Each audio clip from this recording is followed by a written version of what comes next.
ప్రభువు మీతో ఉందురుగాక. మీ ఆత్మతో ఉందురుగాక. పునీత యోహాను రాసిన పవిత్ర సువిశేషములోని భాగము. ప్రభువా మీకు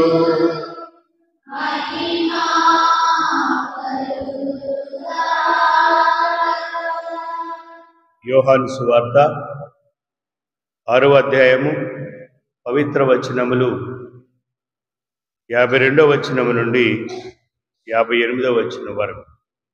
యోహాను సువార్త 6వ అధ్యాయము 52వ వచనము నుండి 58వ వచనం వరకు. అంతట యూదులు ఒకరితో ఒకరు, మనము భుజించుటకు ఈయన తన శరీరమును ఎట్లు ఇయ్యగలడు అని వాదించుకొనసాగిరి. యేసు వారికి, మీరు మనిషి కుమారుని శరీరమును భుజించి ఆయన రక్తమును త్రాగనే తప్ప మీలో జీవం ఉండదని మీతో నిశ్చయముగా చెప్పుచున్నాను. నా శరీరమును భుజించి నా రక్తమును పానము చేయువాడు నిత్య జీవమును పొందును. నేను అతనిని అంతిమ దినమున లేపుదును. ఏలైనా నా శరీరము నిజమైన ఆహారము, నా రక్తము నిజమైన పానము. నా శరీరమును భుజించి నా రక్తము పానము చేయువాడు నా యందును నేను వాని యందును ఉందును. జీవము గల తండ్రి నన్ను పంపెను, నేను తండ్రి మూలమున జీవించుచున్నాను. అట్లే నన్ను భుజించువాడు నా మూలమున జీవించును. ఇది ఏ పరలోకము నుండి దిగివచ్చిన ఆహారము. మీ పితరులు మన్నాను భుజించి మరణించిరి. అట్లు కాక ఈ ఆహారమును భుజించువాడు ఎల్లప్పుడూ జీవించును అని సమాధానము చెప్పెను. ఇది క్రీస్తు సువిశేషము.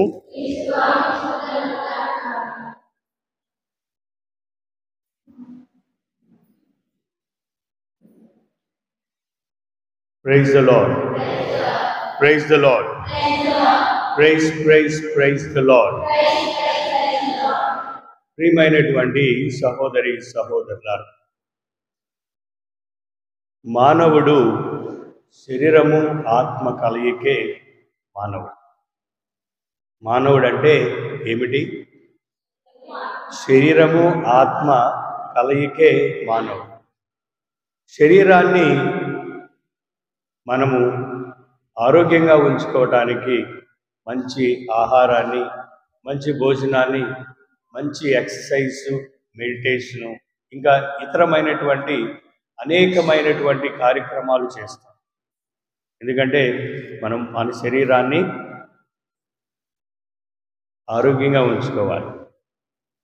మన శరీరాన్ని మనం ఎప్పుడు ఫిట్గా ఉంచుకోవాలంటే ఈ పనులు చేస్తాం. మరి మానవుడు కేవలము శరీరము మాత్రమే కాదు. మానవుడంటే శరీరము ఆత్మ కలయిక. మరి ఆత్మను మనం పోషించుకోవాలంటే మనం ఏం చేయాలి?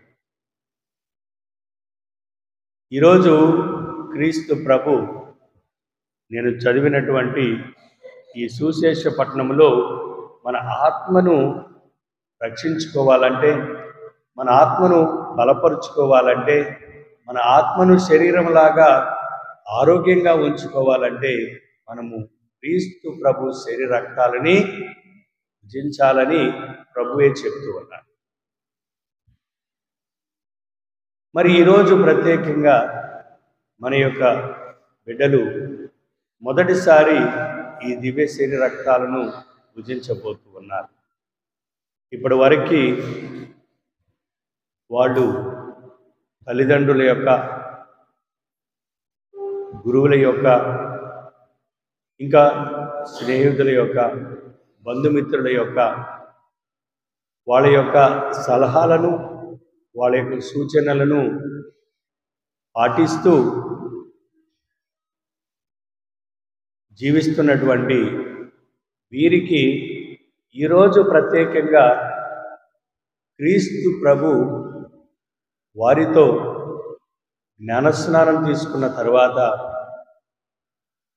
తన శ్రీ సభలో సభ్యులుగా అయిన తరువాత పవిత్రులలో క్రైస్తవ సంఘములో పవిత్రులుగా నిలిచిన తరువాత ఇంకా ఎక్కువగా ఈ యొక్క ఆధ్యాత్మికపరమైనటువంటి ఈ యొక్క ప్రయాణంలో వారిని ఎల్లప్పుడూ బలపరచటానికి, వారితో కలంతకాలం ఉండటానికి ఇదిగో ఈరోజు ప్రభువు తన శరీర రక్తాలుగా వారిలోనికి వేంచేసి వస్తున్నటువంటి ఈ తరుణములో మనమందరము సంతోషిస్తూ ఉన్నాం, ఆనందిస్తూ ఉన్నాం.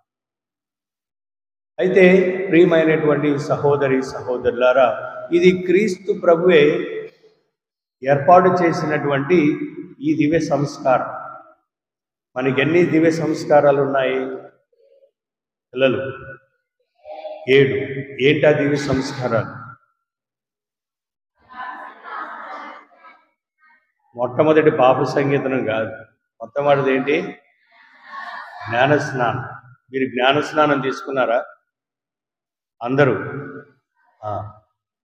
మొట్టమొదటి సాంగ్యము దివ్య సంస్కారము జ్ఞానస్నానం.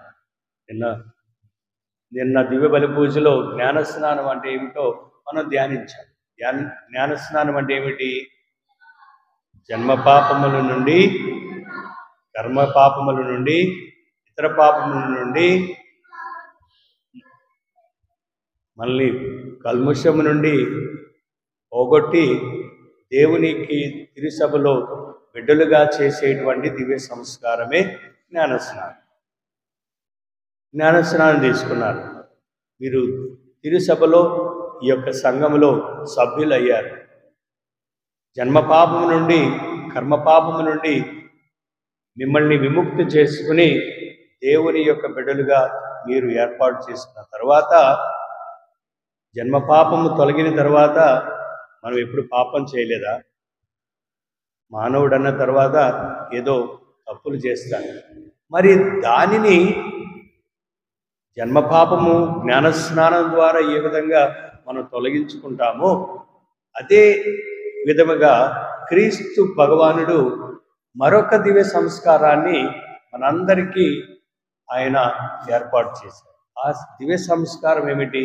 మనం చేసినటువంటి పాపాలను పరిహసించేటువంటి, మనం చేసేటువంటి పాపాలను ఆయన ఈ దివ్య సంస్కారం ద్వారా మన నుండి తొలగిస్తూ ఉన్నాడు. ఒక అభిషేక్తుడైనటువంటి గురువు చేత మనం ఎప్పుడైతే ఈ దివ్య సంస్కారాన్ని కొనియాడతామో మన పాపాలన్నీ క్షమించబడతాయి. అదే సంస్కారము పాప సంకీర్తన. నిన్న చేశారా మీరు? నిన్న పాప సంకీర్తనము చేశారా? ఈ దివ్య సంస్కారం అనేది క్రీస్తు ప్రభువే మనకిచ్చారు. శిష్యులతో ఆయన చెప్పినటువంటి ఈ యొక్క ఆజ్ఞ ఏమిటంటే, మీరు ఏ పాపమునైనా దేనినైనా మీరు భూలోకములో బంధిస్తే అది బంధించబడుతుంది, పరలోకములో అది బంధింపబడుతుంది. తద్వారా ఇది ప్రభువే ఏర్పాటు చేసినటువంటి సంస్కారం, ఈ పాప సంకీర్తన. మరి ఈరోజు ముఖ్యంగా మీరు తీసుకునేటువంటి ఈ సంస్కారం ఏమిటి? దివ్య సప్రసాదం. మరి దివ్య సప్రసాదం అంటే ఏమిటి? గోధుమ అప్పము యొక్కయు, ద్రాక్షారసం యొక్కయు గుణములలో యేసునాథుని దివ్యాత్మ, దివ్య శరీరము, దివ్యత్వము, దైవ స్వభావము కలిగి ఉన్నటువంటిదే వేంచేసి ఉన్న దివ్య సంస్కారం. ఏమేమి స్వభావాలు ఉన్నాయి?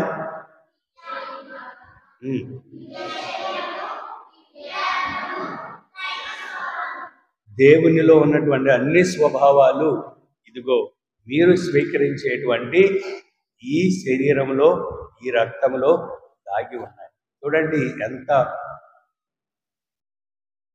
మనం అర్థం చేసుకునేటువంటి మధురమైనటువంటి ఈ పవిత్రమైనటువంటి సాంఖ్యం. మరి ఎంత పవిత్రము ఈ దివ్య సంస్కారాన్ని, దివ్య సప్రసాదాన్ని మీరు లోకొంటూ ఉన్నారు. ఇది క్రీస్తు ప్రభువే స్వయముగా శిష్యులతో చెప్పినటువంటి మాట. లూకాసు వార్త 22వ అధ్యాయము 19వ వచనములో, లూకాసు వార్త 22వ అధ్యాయము 19వ వచనములో క్రీస్తు ప్రభువే స్వయాన ఆయన అప్పుడు యేసు రొట్టెను అందుకొని కృతజ్ఞతా స్తోత్రమును చెల్లించి దాన్ని త్రుంచి వారికి వసుకుచు, ఇది మీ కొరకు అర్పింపబడినటువంటి నా శరీరం. చూడండి, కడరాత్రి భోజనములో శిష్యులందరితో కలిసి ఆయన ఏర్పాటు చేసినటువంటి ఈ దివ్య సంస్కారం. దీనిని మీరు నా జ్ఞాపకార్థముగా చేయండి. అంటే ప్రతిరోజు మనం ఈ దివ్య సప్రసాదం, ఈ దివ్య బలి పూజలో మనము కొనియాడుతున్నామంటే ఎవరి జ్ఞాపకార్థం ఈ దివ్య బలి పూజ జరుగుతుంది? ఎవరి జ్ఞాపకార్థం? క్రీస్తు ప్రభు. ఆయన 2000 సంవత్సరాలు పైబడి చేసినటువంటి ఈ కడరాత్రి భోజనాన్ని మనము ఒక పవిత్రమైనటువంటి విశ్వాసమైనటువంటి సంఘంగా చేరి ఆయన జ్ఞాపకార్థము మనము కొనియాడుతాం. ఇది క్రీస్తు ప్రభువే తండ్రి దేవునికి అర్పించినటువంటి కృతజ్ఞత బలి. దివ్య బలి పూజ అంటే కృతజ్ఞత. దేవునికి మనతో మన కోసం తన తండ్రికి అర్పించినటువంటి ఈ కృతజ్ఞత బలి పవిత్రమైనటువంటి బలి. అందుకనే మనం ఈ యొక్క దివ్య బలి పూజలో మనం అంత ప్రాముఖ్యం ఇస్తాం. మనం ఈ దివ్య సప్రసాదానికి, దివ్య బలి పూజకు మన కథోలిక సంఘంలో ఎక్కువగా ప్రాముఖ్యత ఇస్తాం. మరి దివ్య సప్రసాదం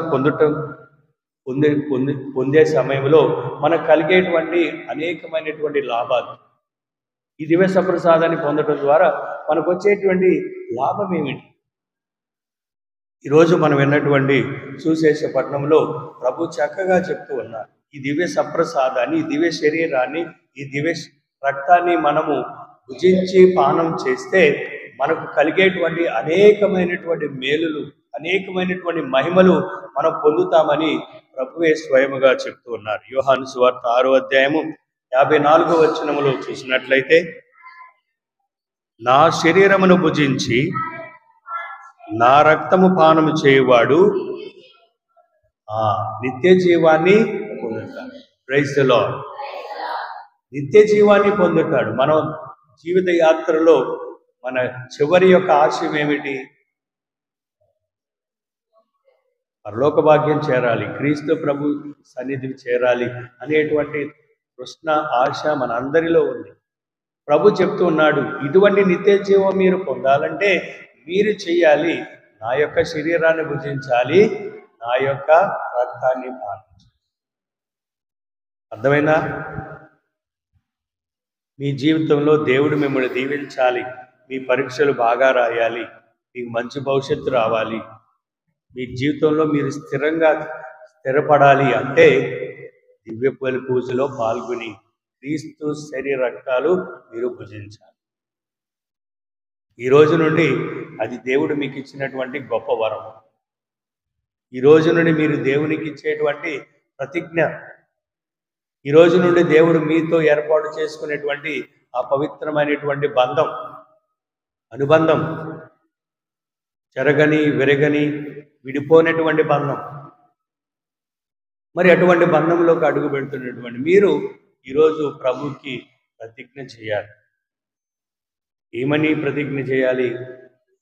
ఆదివారంలోను, అప్పు పండుగల్లోనూ శరీరమైన కష్టమైన పనులు చేయక నిత్య పూజలో పాల్గొని దివ్య సప్రసాదాన్ని లోకొంటానని మీరు ప్రతిజ్ఞ చేయాలి.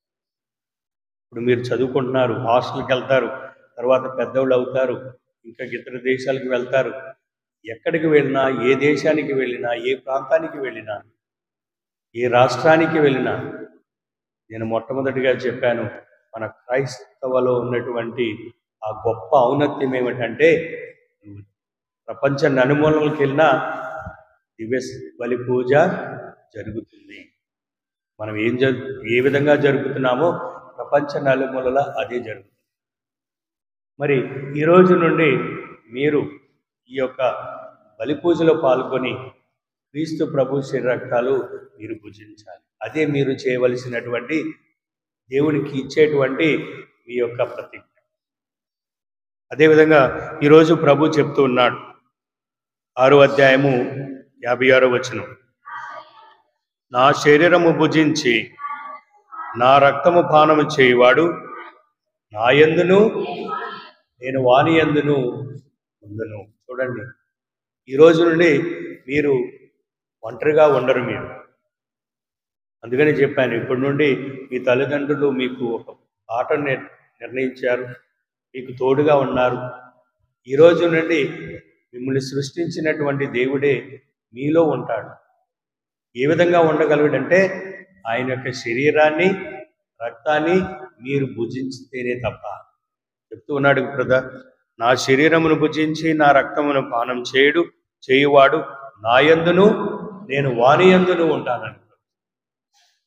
మరి ఈ రోజు నుండి మీరు ప్రభుని మోస్తూ ఉన్నారు. ప్రభుని మీరు ఎక్కడికి వెళ్ళినా తీసుకువెళ్తూ ఉన్నారు. మరియ తల్లి ఏ విధంగా అయితే గాబ్రియేలు సన్మానస్కుడు పవిత్రాత్మ సర్వేశ్వరుని చేత మరియ తల్లి గర్భము ధరించిందని శుభ సమాచారం చెప్పినప్పటి నుండి మరియ తల్లి గర్భములో తన శిశువుని ఎలిజబెత్ అమ్మకు ఆమెను సందర్శించడానికి మోసుకుని పోయింది, ప్రపంచానికి చాటి చెప్పింది.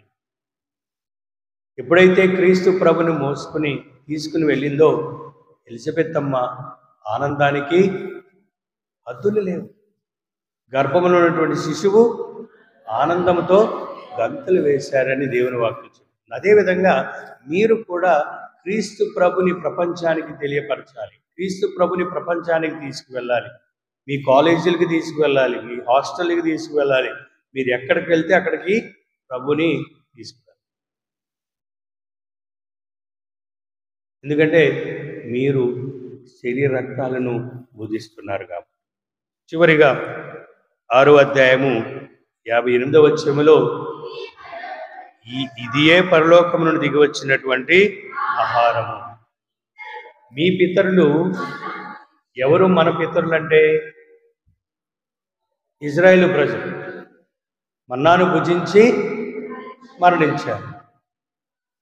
కానీ అట్లు కాక మీరు ఈ ఆహారాన్ని భుజించువారు ఎల్లప్పుడూ జీవించును. Praise the Lord, praise the lord.